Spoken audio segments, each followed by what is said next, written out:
Bismillahirrahmanirrahim. Assalamualaikum warahmatullahi wabarakatuh. Video kali ini kami tampilkan sebagai acara resmi mempublikasikan hasil penelitian ISRN yang kita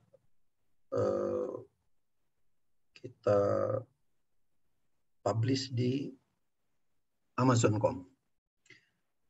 Judul buku baru yang kami publikasikan, kami publish, kami terbitan adalah Premature Dawn in the USA. Ditulis bersama oleh saya dari Islamic Science Research Network, ISRN UHAMKA Jakarta, dan Dr. Bana Handaga dari Muhammadiyah University Surakarta.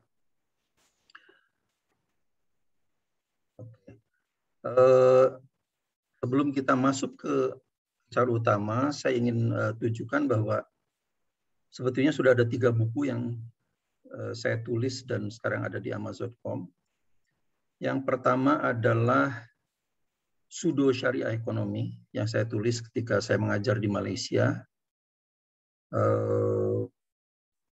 Nanti suatu saat saya akan jelaskan tentang buku ini, tapi intinya adalah praktek syariah ekonomi yang kita lakukan saat ini adalah pseudo, bohong-bohongan.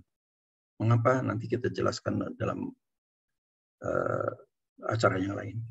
Kemudian pada bulan Maret 2021, jadi beberapa bulan lalu, kami terbitkan buku Premature Dawn Global Twilight Pattern. Nah, ini. Tapi kemudian baru kira-kira beberapa minggu lalu kami terbitkan buku ketiga, buku kedua yang kami terbitkan tentu saja. Kalau ini kan diterbitkan oleh penerbit Malaysia. Premature Dawn in the USA. Ini baru beberapa bulan yang lalu. Oke, jadi alhamdulillah lah kita sudah ada 3 buah buku di Amazon.com. Dan pada akhir tahun ini insya Allah kita akan terbitkan 2 buku lagi. Judulnya Premature Dawn in Europe dan Premature Dawn in Asia. Nah, jadi insya Allah dalam akhir tahun kita akan ada 5 buah buku yang tertayang di Amazon.com. Oke. Pendahuluan. Maaf ini kok agak begini. Pendahuluan. Alhamdulillah buku Premature Dawn in the USA telah tersedia di Amazon. Tersedia di jaringan Amazon.com di seluruh dunia. Di Amerika Serikat, di Kanada, UK, Italia, Prancis, Jerman, Jepang, Australia, dan sebagainya. Ada 2 versi buku, yaitu e-book atau dalam Kindle dan paperback print. Semuanya full color. Jadi kedua-duanya full color, kecuali di Jepang. Di Jepang ini nggak tahu alasannya mengapa kok tidak menerbitkan buku print berwarna. Saya juga nggak tahu alasannya. Dengan hasil yang sudah kita capai ini, UHAMKA memberi tugas ISRN untuk menulis sebuah white paper yang akan ditujukan pada semua kepala negara dan organisasi Muslim di dunia, termasuk Islamic Society of North America, Al-Qura University, European Council for Fatwa and Research, Muslim World League, dan lain-lain. Dengan melampirkan buku ini. Ya, dengan lampiran buku ini. Tentu saja organisasi-organisasi besar seperti Muhammadiyah dan barangkali Nahdlatul Ulama akan kita beri juga ini white paper ini, hasil penelitian ini.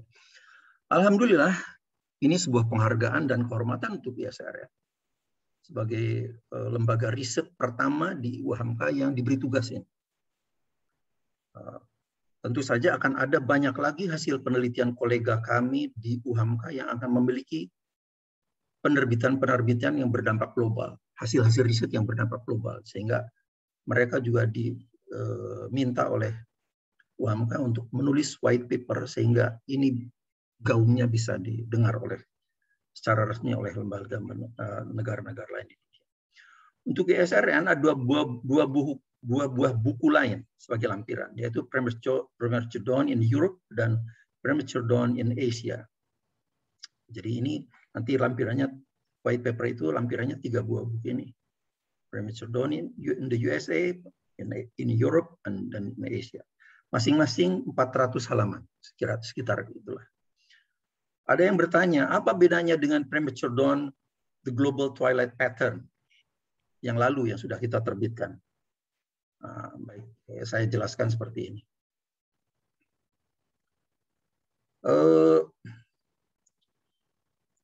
Pada Premature Dawn, The Global Twilight Pattern, itu kami menjelaskan pembangunan infrastruktur dasarnya.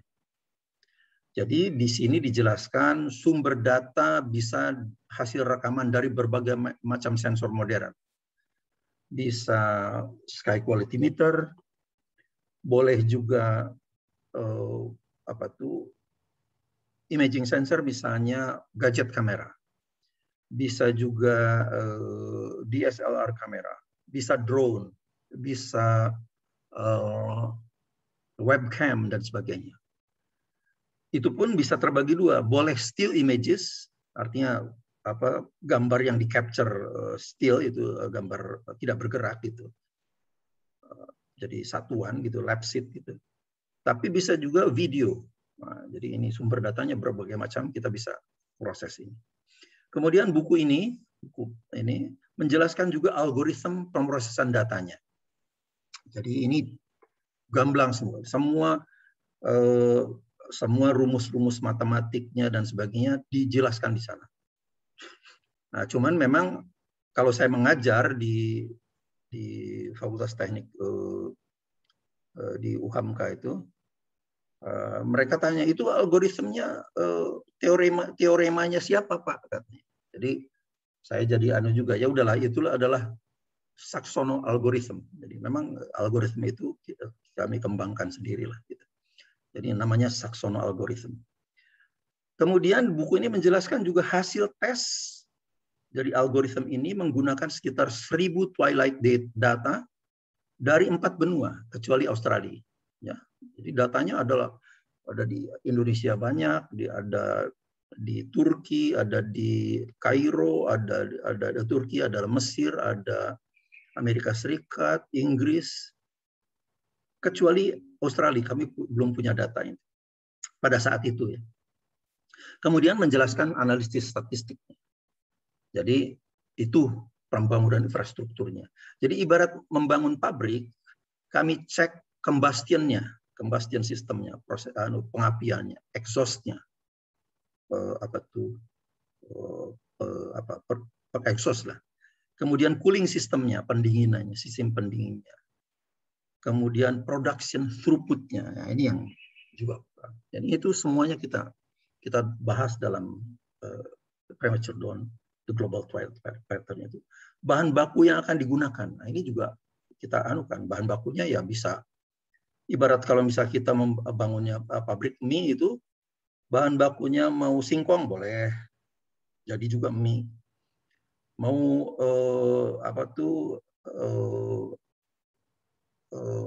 ubi jalar boleh jadi singkong, mau jagung jadi singkong, jadi mie juga. Jadi seperti itu. Kemudian dibahas juga tentang tailingnya, hasil produksi sisa-sisa produksi residunya itu dan keamanannya. Jadi ini adalah pembangunan infrastruktur yang kita anukan di sini. Nah, setelah infrastrukturnya terbentuk, baru kemudian kita bicara tentang produksinya.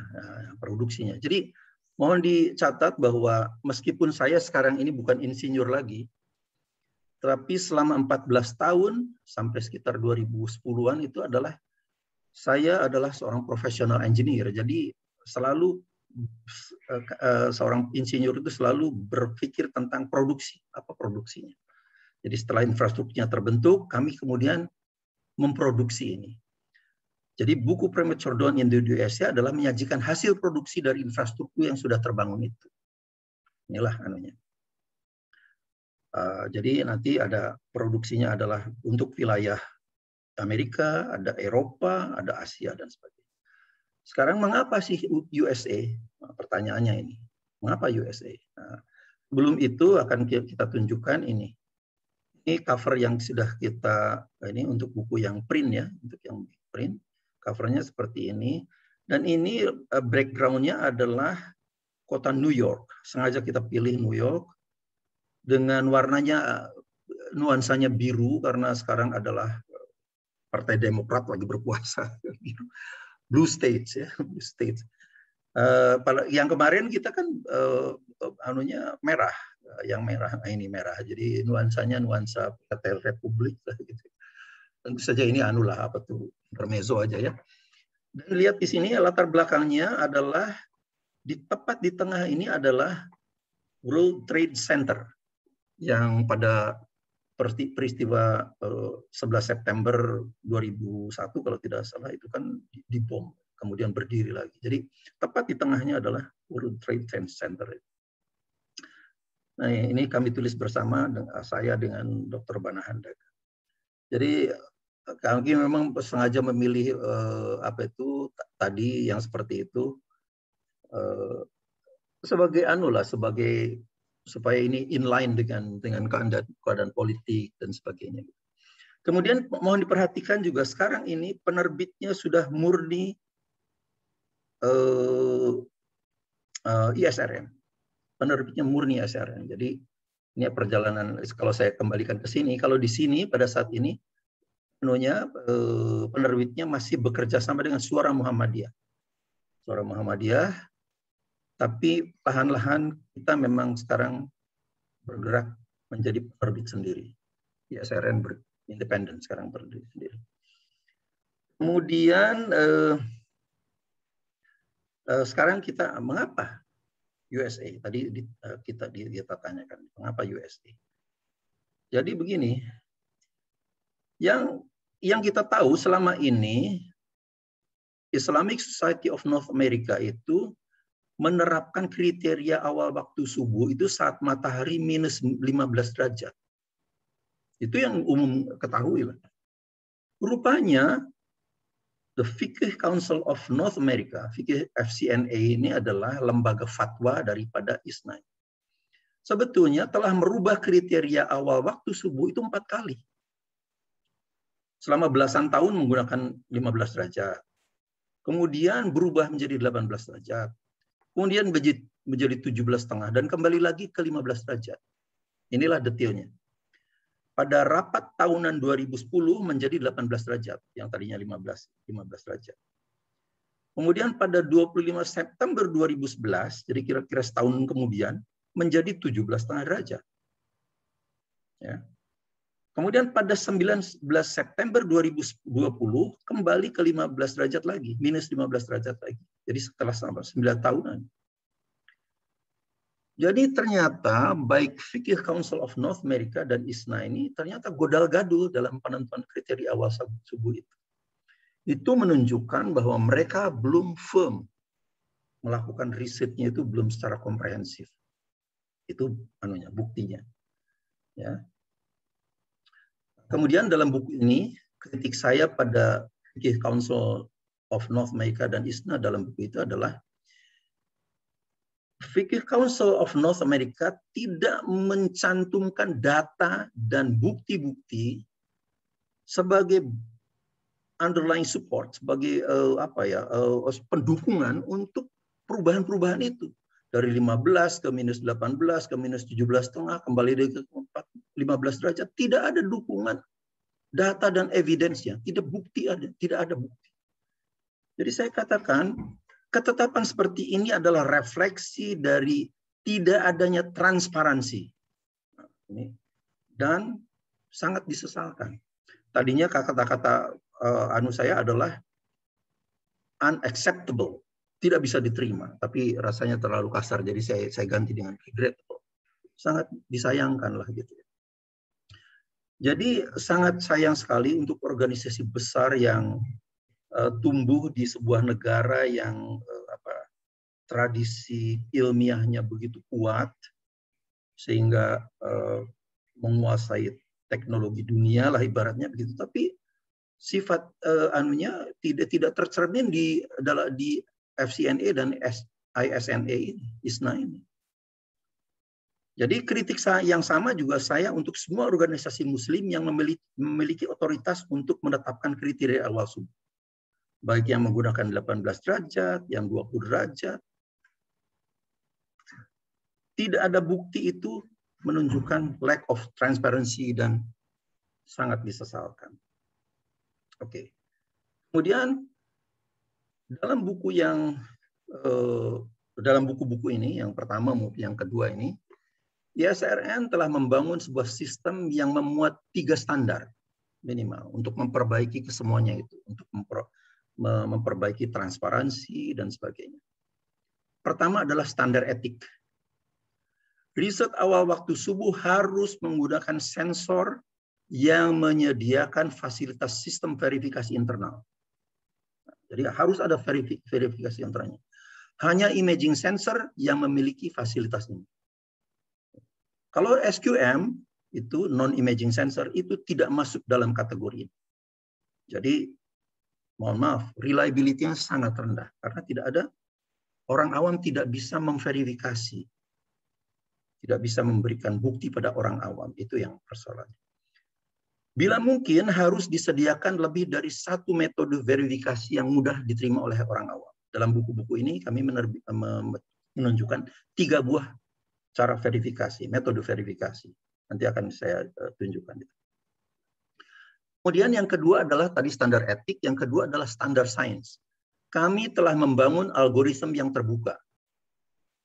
Pada tiap langkah selalu dihitung intermediate statistical measure sebagai informasi seberapa baik hasil sementara yang telah diperoleh pada step itu.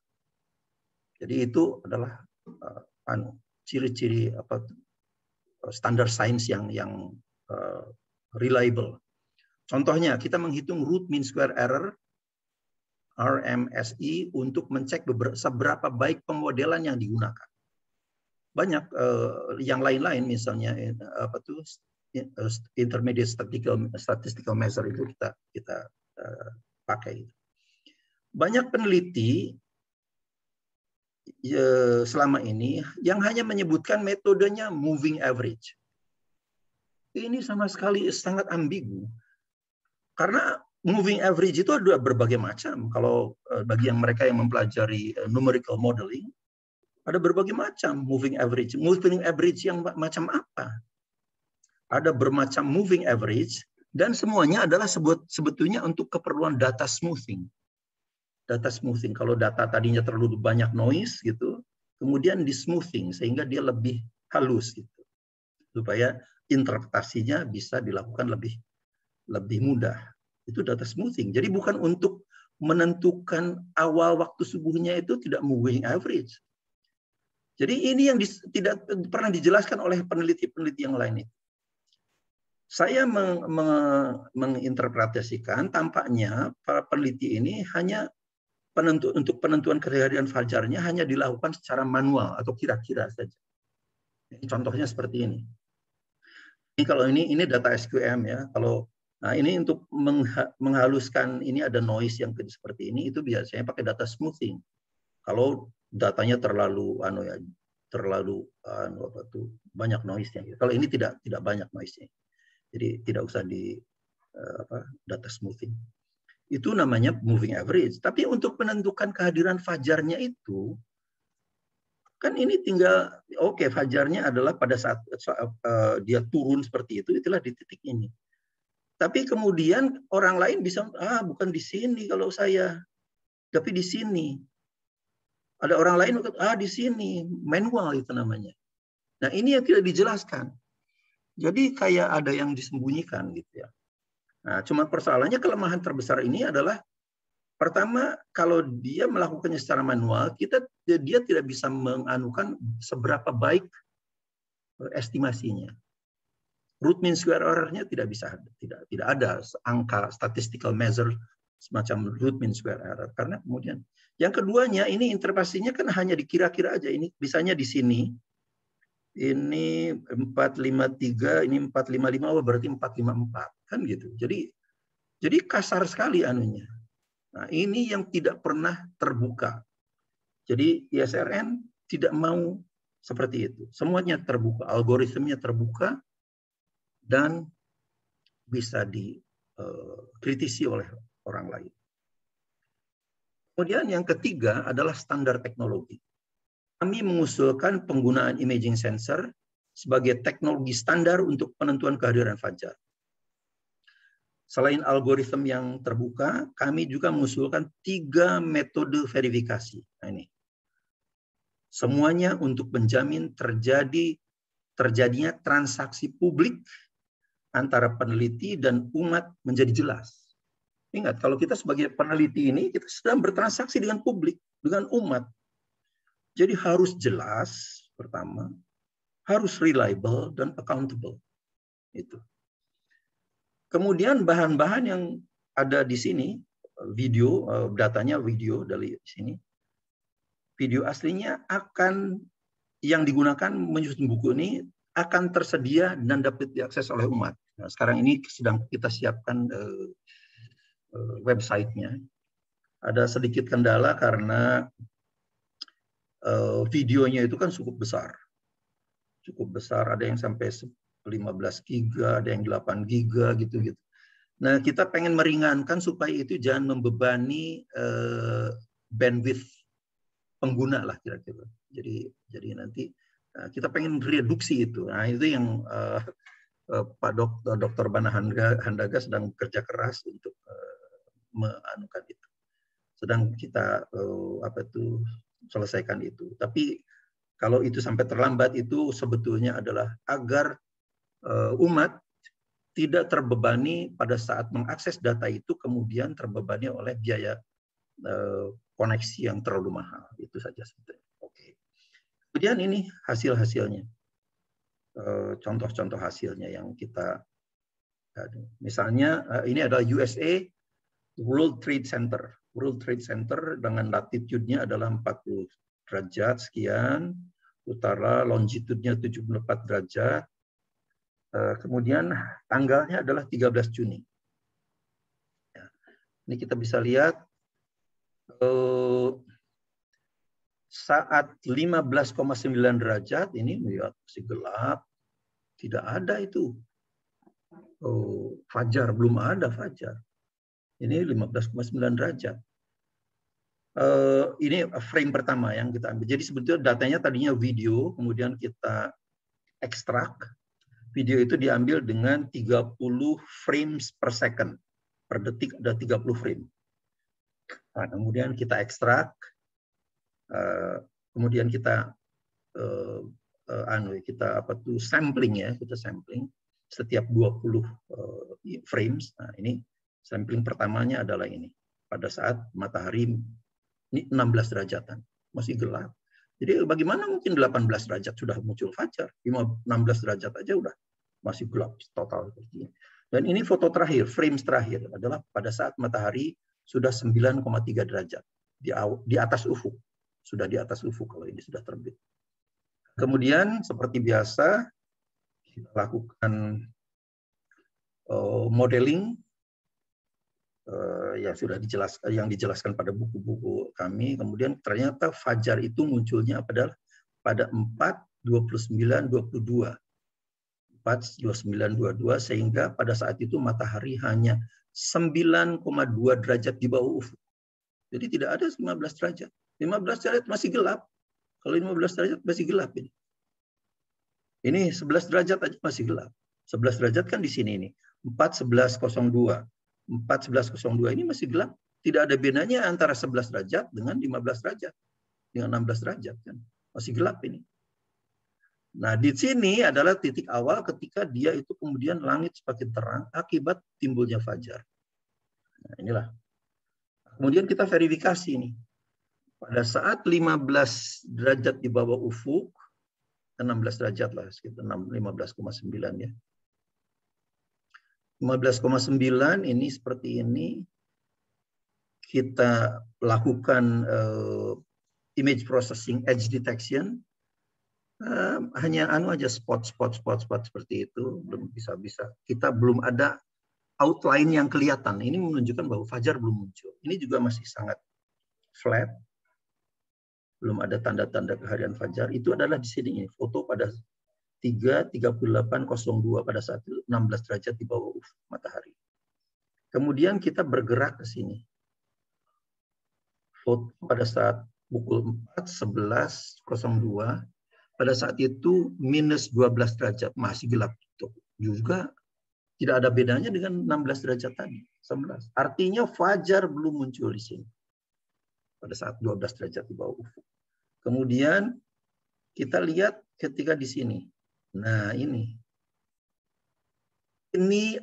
kemungkinan ini adalah tanda-tanda keharian fajar. Tapi itu harus diverifikasi dengan foto berikutnya. Verifikasi. Kalau dia hilang, itu artinya bukan fajar. Tapi kalau semakin kuat, itu betul titik ini adalah titik kehadiran fajar. Kita bisa lihat juga ini. Ini outline ini sekarang sudah bisa dilihat outline-nya ini. Di bangunan gedung ini sudah ada outline-nya. Batas edge detection-nya sudah ada. Kalau yang sebelumnya, kita balik ke sini. Nah, tidak ada.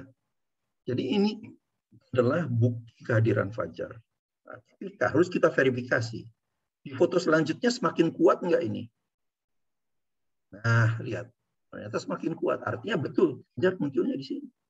Jadi tidak mungkin muncul 18 derajat, 15 derajat. Padahal ini, kalau kita lihat dari sini, 4:29 sampai 4:34, itu kan baru 5 menit saja ini.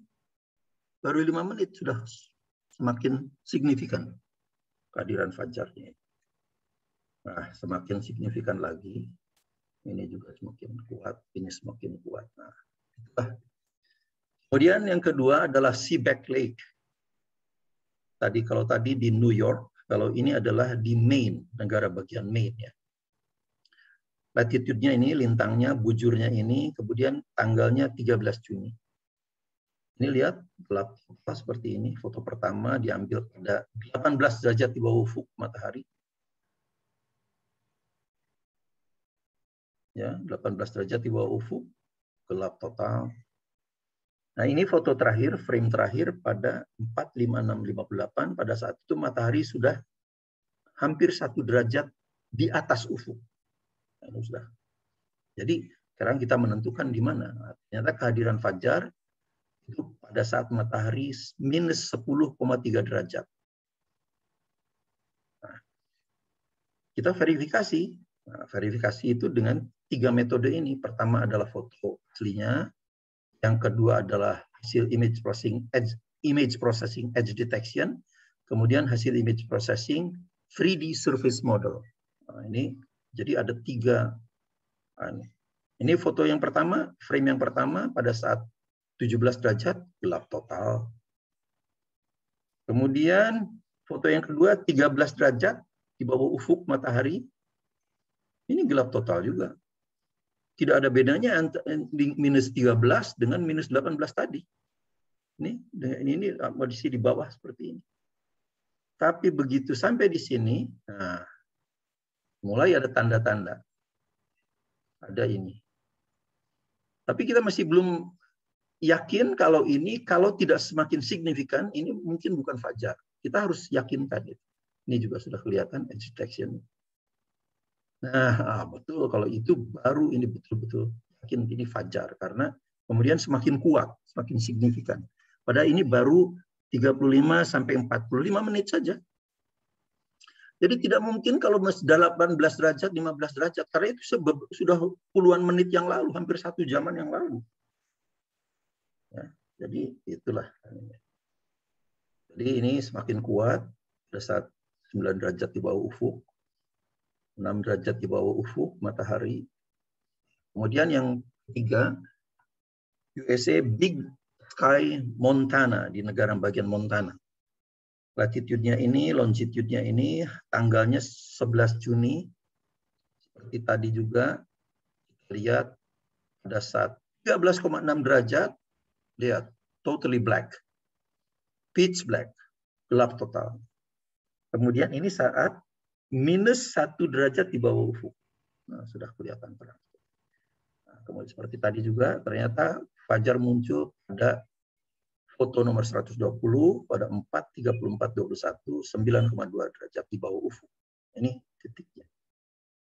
Kita buktikan lagi, ini pada saat minus 14 derajat di bawah ufuk, gelap, gelap. Ini juga masih scribble, belum ada pattern yang untuk objek yang jelas gitu. Ini masih gelap, 11,5 derajat masih gelap. Nah, di sini mulai kami mendeteksi fajar mulai muncul di sini. Tapi memang belum kelihatan di sini. Akan kelihatannya adalah setelah itu. Nah, ini sudah mohon maaf, ini perhatikan ini. Tolong perhatikan yang ini. Sisi ini saya kembalikan. Nah, ini rata. Begitu fajar muncul, nah dia sudah mulai terangkat. Ini juga sudah mulai ada garis yang masih bercampur dengan scribble ini, tapi sudah ada tampak garis. Itu memverifikasi kehadiran fajar di titik ini. Karena ini akan semakin kuat kalau di anu berikutnya. Nah, ini sudah mulai, garisnya sudah kelihatan, ini juga kelihatan, ini juga sudah kelihatan. Nah, itu adalah verifikasi namanya, dan sebagainya.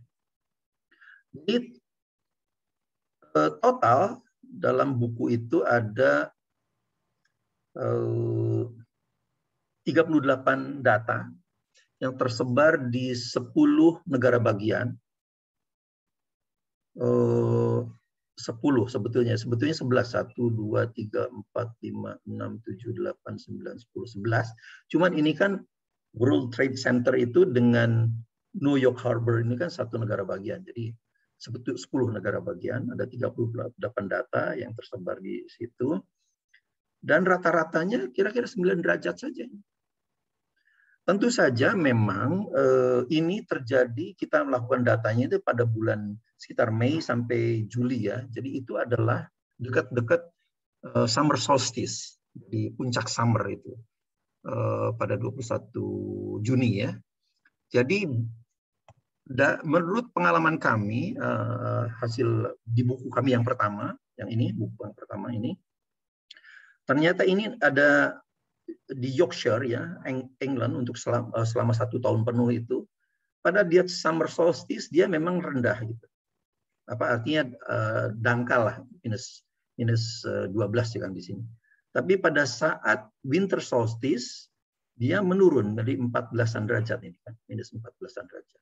Nanti summer solstice naik lagi begitu seperti. Jadi ada fungsi sinus di situ. Fungsi sinus. Nah, jadi kita mengharapkan di Amerika pun pada nanti winter solstice akan sedikit turun. Mungkin minus 12 derajat. Itu dugaan kami ya. Itu tapi harus dibuktikan dengan data real yang akan kami koleksi lagi nanti menjelang winter solstice. Jadi kesimpulannya adalah ketersediaan data webcam di seluruh dunia harus dimanfaatkan oleh umat Islam untuk meneliti kehadiran fajar. Ketetapan Islamic Society of North America dan Fiqh Council of North America tentang kriteria awal waktu subuh yang telah berubah 4 kali dalam 1 dekade ini ternyata jauh dari fakta alam yang ada. Pada sekitar summer solstice kami cuma dapat kira-kira minus 9 derajatan aja. Rata-ratanya dia malah 8,7 sebetulnya. Tapi katakanlah gitu dibulatkan jadi minus 9 derajat. Padahal ketetapan ISNA itu berlaku untuk seluruh tahun. Karena ISNA dan Fiqh Council of North America melakukan perubahan kriteria itu tanpa transparansi. Nah, dalam hal ini ISRN berusaha memelopori penyampaian fakta saintifik alam ini secara transparan. Dalam 2 buku itu kita dan akan terbit buku-buku selanjutnya.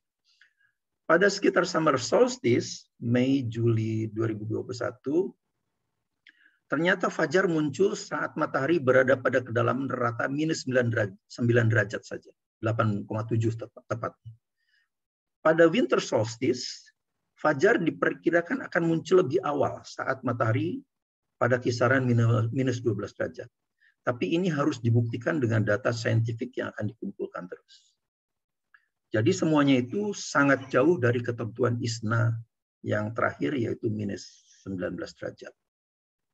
Jadi mudah-mudahan itu adalah sumbangan ISRN untuk peradaban umat Islam. Demikianlah, semoga bermanfaat. Assalamualaikum warahmatullahi wabarakatuh.